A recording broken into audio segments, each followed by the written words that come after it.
Spoilers ahead.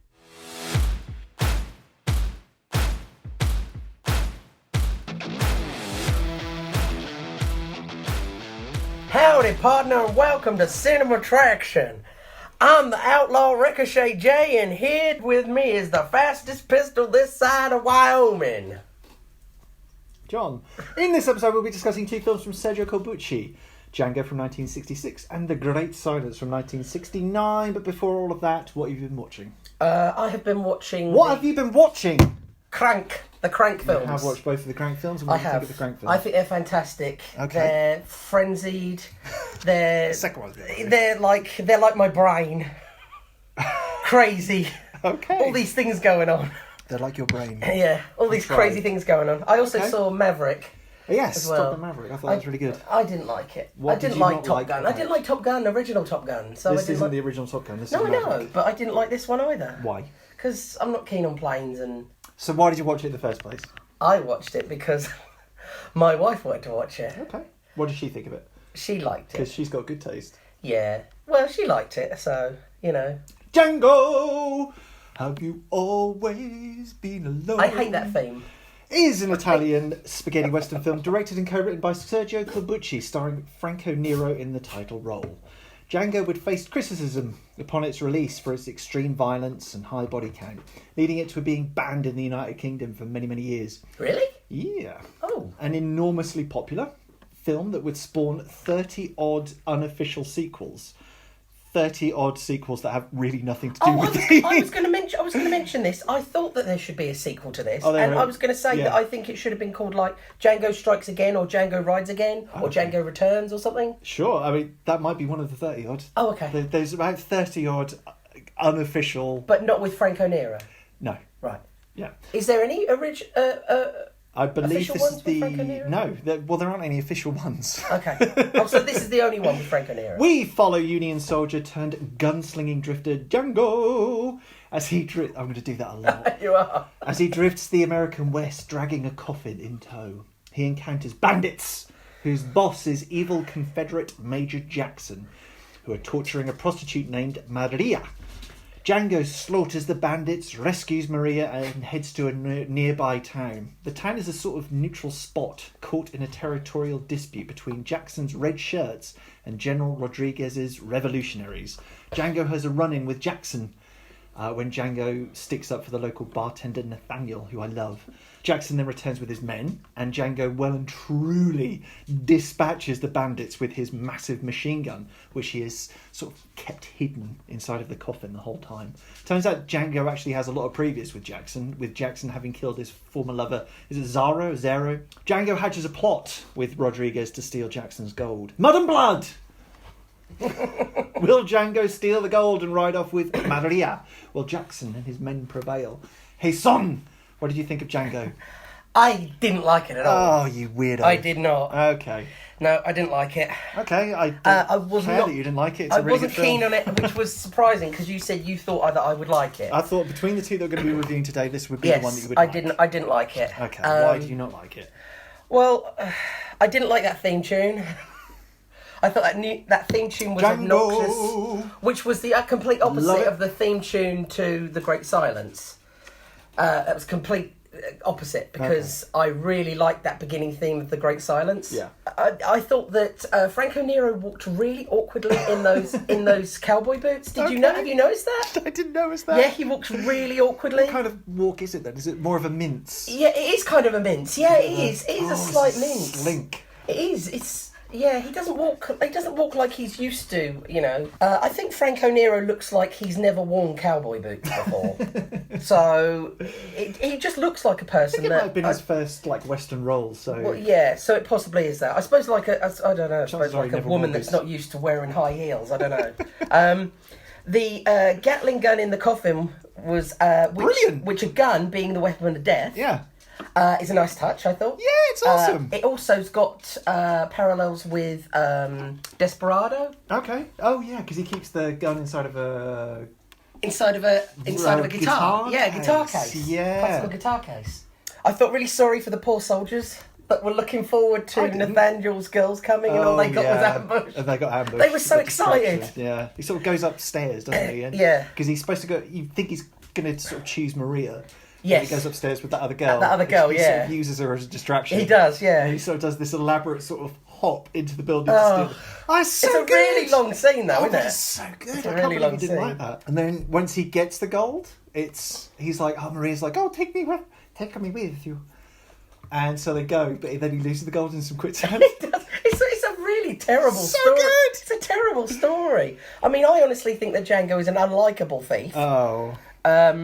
I think I think in some ways is like longing to forget who he is in a way, and even maybe is really wishing for death. I think the way he behaves. Sure, he's perhaps because he lost the love of his life. Yeah, what else is there to lose? Yeah. But there is more to lose, as we find out, which was hands. So I just don't understand why he didn't kill Major Jackson in the beginning. Because of, I presume, hubris. He leaves him, he leaves him alive, and because he's a big showboat. Sure. And this leads to the big ending in the graveyard. Yeah, the climax where Django is waiting for Major Jackson in the cemetery. And yes. He uses because it looks like he's praying, and they say, "Oh, he's praying" or whatever, right? Yeah. And he's like, because then Jackson comes and finds him. And he'd already sort of crushed his hand. He's not praying. He's just doing this scene, funny he thing. Crushed his hand, and so he's sort of resting up against the side of a. But you can understand in a way that why he gets his hands crushed, because he double crosses his Mexican friends. Yeah. And he deserved what he got. Yeah. I thought that the ending was reasonably exciting. I really don't think. I mean, Django, I don't think really cares. I think Django just wants to toy around with Major Jackson and off him. I don't think he really cares about Rodriguez. I know he uses or the gold even. I don't think he cares. I think he just wants to settle the score. I mean, by stealing Jackson's gold, it's sure, but he still wants to, settle his score. I don't really think he cares about Rodriguez, and I don't think he really cares about anything else. No, he just wants to settle the score with Jackson. So and he sort of does it. I thought the ending was reasonably exciting in the graveyard. Yeah, he uses sort of the trigger against the cross to But I did find the bit where he was trying to pick the gun up quite comical. There are some comedic moments in this. Yeah. But that was his dead love's grave, wasn't it? Yeah, it was Zara. Yeah, that he was actually perched up against. Yeah. And it looks like he's praying, but he's actually just waiting for them to get to the right. I do love the bit though when he's like I can't hear. He's like saying, you are you going to pray? I can't hear you, and he goes, can you hear this? And he's like, bang bang bang bang. I did think that was quite good. I've never seen a film with Franco Nero in before, so. Well, that was funny actually, because Franco Nero is one. I'll go into Franco Nero now. Is one of my all-time favourite actors. I had the opportunity to meet him in 2019. We went to a convention where the sort of superstar guest, I suppose, there were three actually. There was Martin Sheen, there was Charlie Sheen, and there was Jason Lorne Momoa. Right. The little Lorne Momoa man. Oh, this is the one where you said that Momoa man was a bit of a diva. Yeah. And Franco Nero was there. And so I met Franco Nero. So couldn't care less about Martin Sheen or Charlie Sheen or Jason Momoa. Was more interested in Ted DiBiase. Yes, you sent me the picture. You sent me the picture of him signing. Indeed. Yes. Ted DiBiase, Franco Nero, Ruggero Deodato, who sadly recently passed, Francesca Chiardi, and Mimi Lai. Right. I was the only people meeting these people. Well, you never mentioned Franco Nero, and I think the reason you didn't at the time was probably you thought he's not going to know who the hell that is. You won't know. So, do you know who Ruggero Deodato was? No. Okay. No, sadly not. One of my favourite actors. At the time of this recording, he's done around 230 productions. Right. I think I've seen about 50 of them. Right. I do you think there's a chance that Franco Nero could come back and do a proper official sequel, like as an old Django? Is he still alive? He kind of walks away, doesn't he? Django at the end of Django. Is Franco Nero still alive? Still alive, kicking and making brilliant. stuff. Yeah, hell yeah. Perhaps he could do like a sequel, like a proper sequel as like a Clint Eastwood character. I mean, he's injured. Yeah. But he gets up and walks away, doesn't he? He could do. Like a Clint Eastwood Unforgiven type film. Oh god, I mean Django Unforgiven. The thing about Franco Nero in this is that he's doing his best Clint Eastwood impression. Yeah. The brooding intensity. Yes. Yeah. Although unfortunately only Clint Eastwood can really do But the only problem is, for me, for this, the only issue that I have with this particular Franco Nero role is that the dub, Tony Russell's dub, is awful. Yes. Yeah, I must admit the dubbing doesn't do him any favours. The dubbing was not good in Dubbing's this not film. great, no. It was better in The Great Silence. Oh, yeah. I mean, Yeah. just let him speak Italian. Yeah. Just let him speak Italian. Right. And it's a shame that I think we collectively have to pander to the 1% of idiots who can't deal with subtitles. The supporting performances are okay. I like Laurie Dana Nushak as Maria. Right. Do you not? Because she's very pretty. Yeah, she's kind of adrift, but then she steps up and becomes quite... And then just dies. She becomes quite a formidable ally. I think. And she actually gets killed where she actually started. Sure. Which is really weird, isn't By it? the bandits, yeah. Yeah, she was going to be killed there to begin with, so she was destined to die in that area by the quicksand. I like Eduardo Fajardo as Major Jackson. Yes, he was good. He's kind of a really good villain. Yeah, he is. Yeah, really smug as well. Indeed. Yeah. And is it Angel Alvarez, who was Nathaniel, the fun little... Yes, the bar owner. Squirrely bartender. The bar owner / pimp. Yeah. I thought he was really good. And I think much of the humour comes from him as well, which is... Yeah. The film's humour comes I think from they should have given him more of an American Django. advert. More of an American accent, sorry. None of them really have American accents. Well, no, but he's got quite an English accent, hasn't he, in the dub? Yes, sir. Yeah. I thought that was kind of out of place for his... Do you not like Franco Nero, then? This is the first time you've seen... Have you seen Die Hard 2? Die Hard 2, yeah. He's like the main... Oh, is he the one on the plane who they're trying to free? He's the scumbag on the... Yeah. Oh, I didn't know that. It's Die Hard, yeah. Oh, then this is not the first Franco Nero film I've... Honestly, if for listeners... Jason's face lit up when I just revealed that, and I've never seen a man more alive with pleasure in my life. Okay, everybody, I'm the 1% of idiots that need the dub and don't know who these very famous Italian actors are. I'm really sorry. Just read the subtitles. I'm sorry, I'm so ignorant. you have to read the subtitles. Franco Nero's eyes. Yeah. Oh yeah, piercing blue eyes. Wow. Yeah. He has true presence, and they don't really make them like him nowadays. No. Could you imagine Chris? Because I was thinking about this. Could you imagine Chris Pratt doing this? No. Could you imagine anyone doing this? No.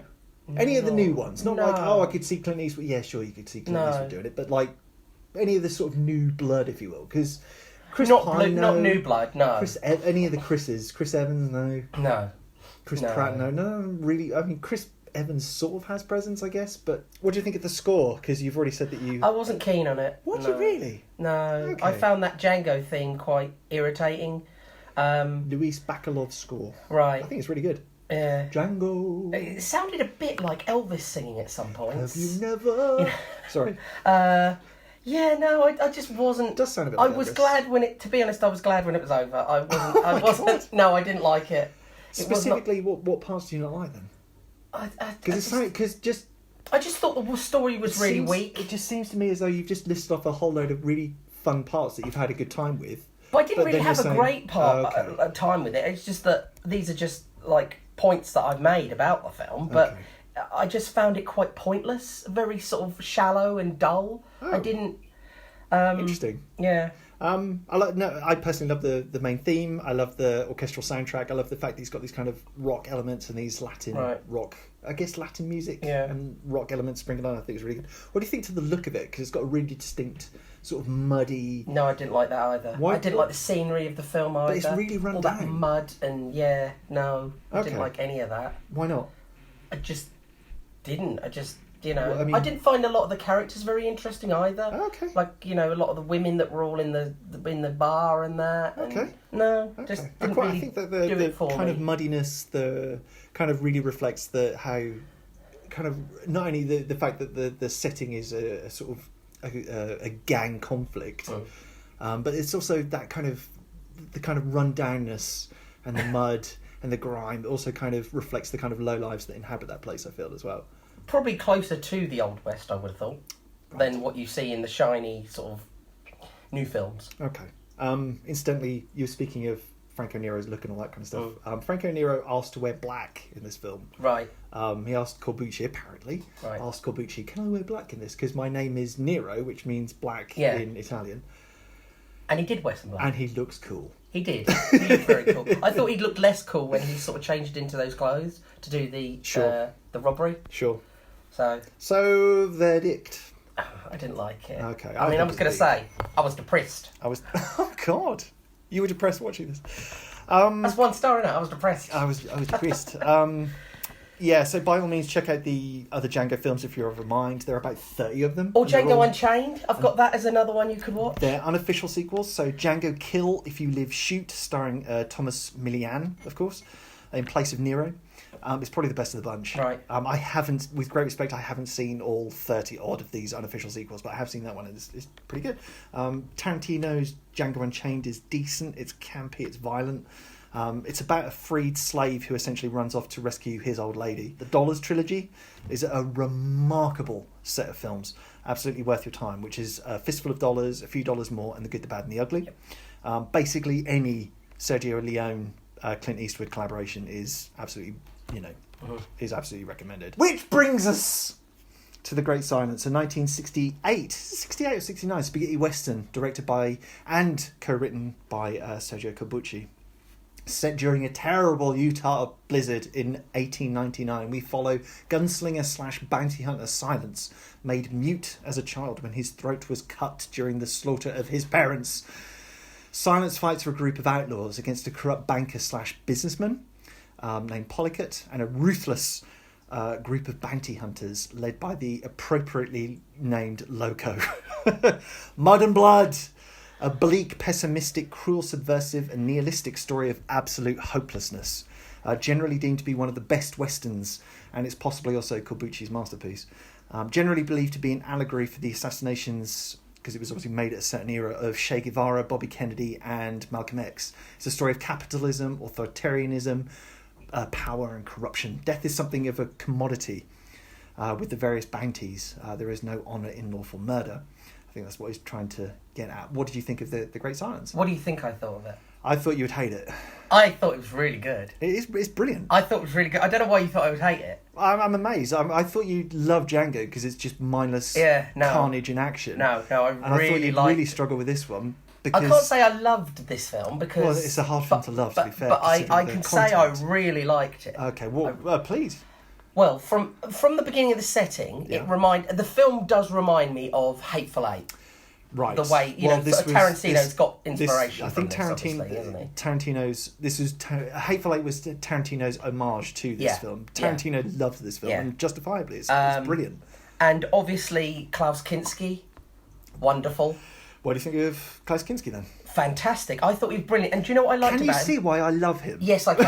I can. Do you know something? Do you know what I was going to say? Kinski really makes this film because without his charisma, energy and presence, it would be as flat as a pancake, I reckon. I don't think it would be a really good film without him. Yeah, though Jean-Louis Trintignant is the lead, Klaus Kinski is absolutely the star. Yeah, definitely. His Loco is genuinely terrifying. Yes, he is. He's also a very layered and complex character. Yeah. He's a bounty hunter and he likes it. Yeah. Right? Mm-hmm. So I think he enjoys being paid to legitimately, legally kill people. Yeah. Though Polycott is the baddie, he's the corrupt he's not scumbag. He's not really the main villain. Loco is the villain. And the other thing I like about him is he's a really sensible villain. So he's not an overconfident, stupid villain, which He's is like, measured, I can defeat That's a good point. Silence. You know, he even brings up the fact that he says that Silence is a quicker draw. Yeah, he says, I'm not going to get drawn into an argument and then he's going to kill me in self-defense. So he's really clever as well, and he knows his own limitations, so he knows that he's not as good as Silence. So he's like, I'm going to get him a different way. Yeah, much like Django, he's a perfect Is it sharpshooter when you really sharpshooter? Yeah, sharpshooter. And again, much like Django, his hands are injured. Yes. At the end of the film, that they are. There's also like a stigmata aspect to his injuries, right? He gets one in both hands, doesn't he?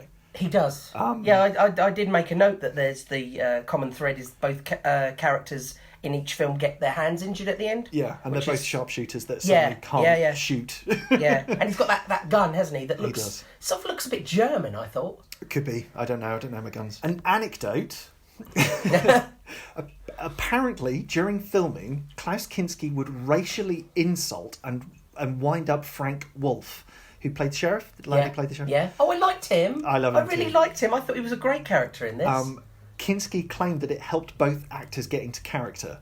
And it was apparently along the lines of, and I don't mean to disrespect, this is purely from what I've You're read. just making a statement. I'm purely just recalling an anecdote that I've read, but it went along the lines of, I'm a German and you're a Jew. Right. Yeah. Okay. Oh dear. You can fill in the blanks. Yeah. Can't you? Oh dear. It apparently got to the point where Wolf tried to strangle Kinski on set during Wow. filming. If you ever have a mind, the Klaus Kinski stories are absolutely incredible. There is a biography called Kinski Uncut, which I read on holiday about 10 years ago, which is full of horrific stories like that. Kinski was a scumbag. Wow. I think he was also very violent, and he was I think he had schizophrenia or something like that. He was all over the place, and he came from a difficult upbringing, being a Hitler Youth. Yeah.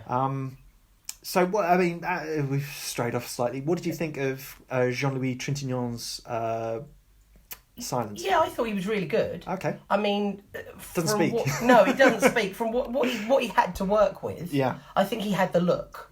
You know, the good look of, you know, sort of. He was a man in black as well. He was a man in black, sort of. That didn't speak. So I think he did the best with what he could do because he couldn't talk. So yeah.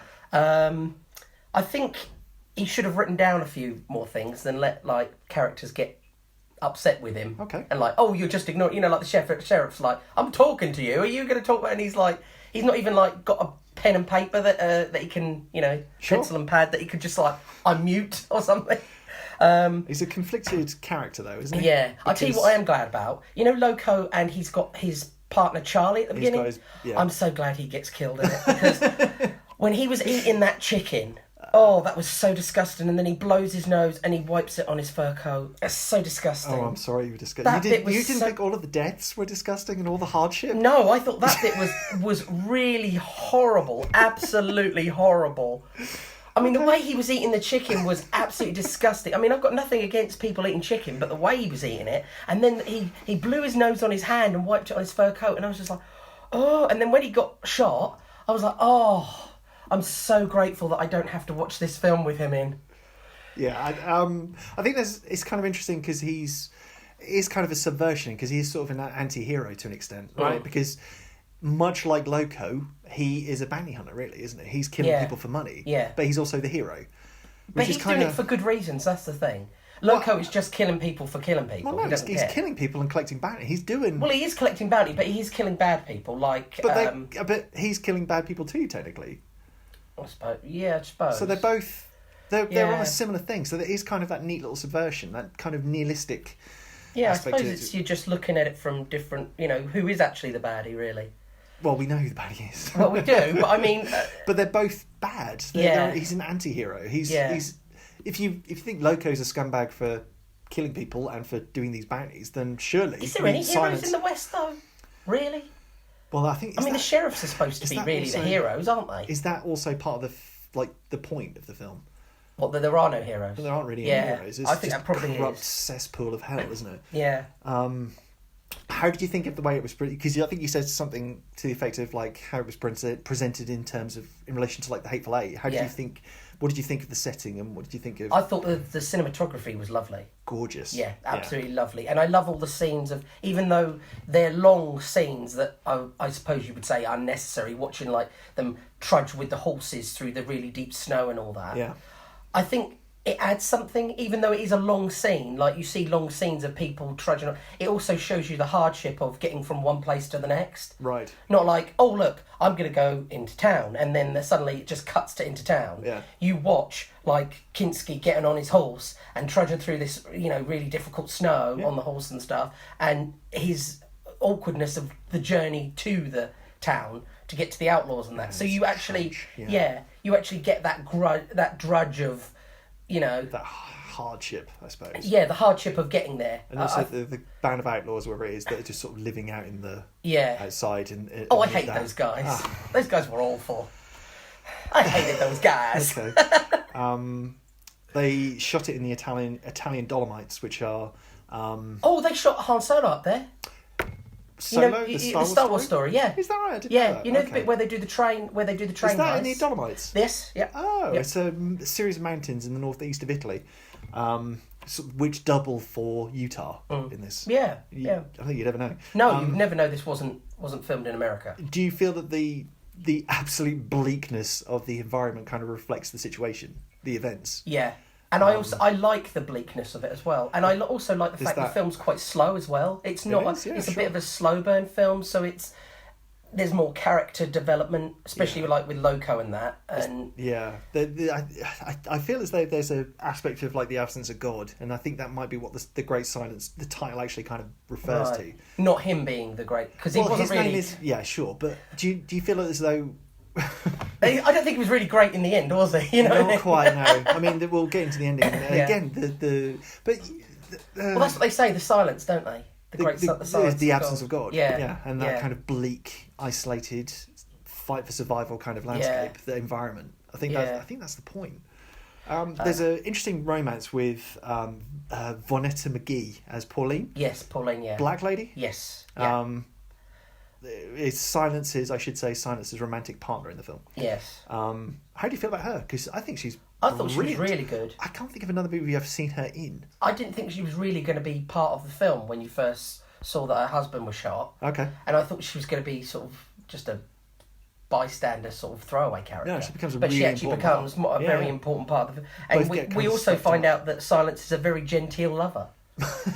Because I was quite surprised by that, because I thought, well, this is kind of like a western, and it is a western. Well, yeah, it's a western, but you don't expect like the man to sort of be so gentle and it's subversive. It does kind of bend the rules. This one, it does. But do you not think it's kind of that bleakness also kind of maybe it's the harshness of the landscape and of the world. Sure. And it's the the genteelness of the way he's a soft and tender. Yeah. Right, but maybe that's what it's supposed to. The bleakness of the world kind of, because it's a doomed relationship. She's black, he's white. It's a doomed relationship regardless because of how things were unfortunately back in those times. Yeah. And it winds up being very, very short-lived romance because both of them get killed. Although she does fall in love with him very quickly, doesn't she? Of course, look at him. Yeah, but also was her name Maria in Django? She fell in love with him too. Sure. Like in literally 5 seconds. You'd fall in love with Franco Nero, surely. What do you think of Ennio Morricone's incredible score? Really good. Yeah. I mean, to be honest, you said something about how good you like the main theme. Yeah, the main theme. I was watching it, and I was tapping my finger while I was sort of watching the beginning, drumming along to it with it, and I thought, oh, this is. It just occurred to me, wow, I'm really enjoying this music, and then suddenly, Morricone came up, and I was like, oh, that's why. Yeah, it's quite a melancholic score, isn't it? Yeah, quite downbeat. It is, but really. But I do love his music. I mean, my favourite one is The Untouchables. Sure, yeah. I absolutely love that. Sure, yeah. For me, it's The Thing. Right. But... Okay, I love The Untouchables thing. Every time I hear like... yeah, I think it's fantastic. If you ever mind any of... I mean, Morricone also collaborated with Dario Argento on a few things as well. Morricone's filmography is just stacked with the greatest filmmakers. Yeah. He's a fantastic composer. There are three specific cuts to this film. There's one with a happy ending. There's one with an ambiguous ending where you don't know the fates. Oh, I don't like that. Of the characters, which is ridiculous to me. Yeah. The ending that we have, the downer ending where basically Loco kills everyone and gets off, I think is perfect. I'm gonna be honest with you. I didn't find it downbeat. I liked the ending. I actually liked the ending because it felt realistic to me. The hero didn't win. Yeah. Pauline faced the same fate as him. It's super subversive, isn't it? It really does spin a lot of things. And I just loved it when they just mowed down all those outlaws. I just thought it was fantastic. And he's like, just leave them there. We'll get them in the morning. Verdict. I really liked it. Okay. Pretty damn good, huh? Would you say it's big? I wouldn't say necessarily big. Pretty damn good. Okay. I think it's a masterpiece. I think it's powerful. I think it's really good. I mean, it's the first watch I've ever had of it. So, and I'm not entirely really keen on westerns. It's not the happiest of stories. And I'm not that keen on westerns. Why not? Not really. Why not? I don't know. They just... How many westerns have you seen? Don't say 2 because I know which ones. Young Guns. Is that a western? It is a western. Okay. Which 2 were you going to think? Hateful Eight? Well, I was going to say the 2 you just watched, Django and... No, these aren't the only two. Okay, so I've seen quite a few westerns. Have you seen like the heavy hitters? Have you ever seen like Unforgiven? Have you ever seen like White Up? I never watched. Have you ever seen like any of the John Ford ones? No, I never watched. Searchers or no. It's really long, but it's really good. I never watched the Clint Eastwood ones either. You haven't seen the Dollars trilogy? No, and I didn't like Unforgiven. Jason, the Dollars trilogy are masterpieces. Okay. Thoroughly recommended, and I'd recommend this one as well. I understand if they don't vibe with you, but there's some really good westerns. Yeah. Much in the same way that there are some great comedies. I suppose I'm not keen. I'm not a comedy guy, but I suppose it's like I'm not keen on films with there's like a saloon and it's all dirty and dusty, and you know how So you don't like the environments? Yeah, I think that's how, and the people all look sort of just dirty and dusty. And the people look dirty and dusty in Star Wars. Not in the same way. Right. Not in the same way. Okay. And it's all horses and... Okay. You know, just... You don't like horses? I'm not a great fan of horses, okay. I'm going to be honest. These are pretty cosmetic quibbles. I'm going to be honest. I'm a very aesthetic person. Right. I like things to look right. You know what I mean? What's a right-looking film to you? What is a right-looking film? Well, we're not going to say Star Wars, are we? Yeah, Star Wars. Well, you just more or less said. I mean, there is some clinical stuff in terms of the Death Star, but they're in sort of dusty deserts. Yeah. I don't know, I suppose it's just that there's only kind of so many things. It's like, here's cowboys. Right. Here's sheriffs. Here's Mexicans.